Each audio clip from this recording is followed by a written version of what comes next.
Əyyam-ı Fatimiyyədir, salamullah əleyha. Xanım Fatimə Zəhranın şəhadət günləridir. Göz yaşı tökürük, ağlayırıq. Yandırılan qapı üçün göz yaşı tökürük. Sındırılan qabırğası üçün göz yaşı tökürük. Şəhid olan körpəsinə göz yaşı tökürük. Amma sizi and verəm Allaha. İnsafdır, ədalətdir. Biz bu günləri xanım Fatimə Zəhra salamullah əleyha ağlayaq ki, gərək ağlayaq.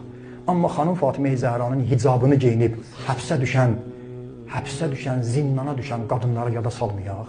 O xanımlar ki, həbs olurlar, az yaşlı uşaqları bu günləri başqalarının hesabına qalıb, analarının səsini telefonda bəlkə eşidirlər ya eşitmirlər, o uşaqları yada salmayaq.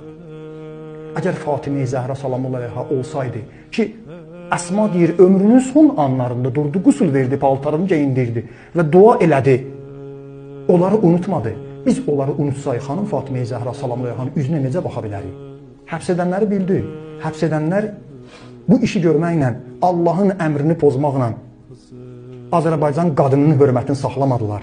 Hətta azmış kimi o gün fərəhlə verirlər mətbuatda, mediada ki, Azərbaycanda həbsdə olan cinayətkar ermənilərə məhkəmə zalında dörd barmaqlı yer ki salır, ordulara çay veriblər.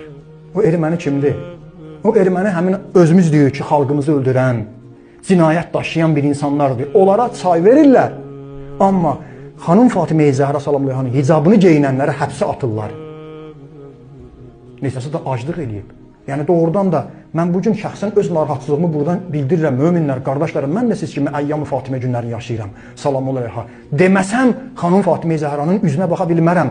Salamullah əleyha. O xanımın özünün bu günlərində hicabını geyinən, həbsə düşən o xanımların ki, başına müsibətlər, o zülümlər gəlir. Biz niyə onlardan danışmırıq?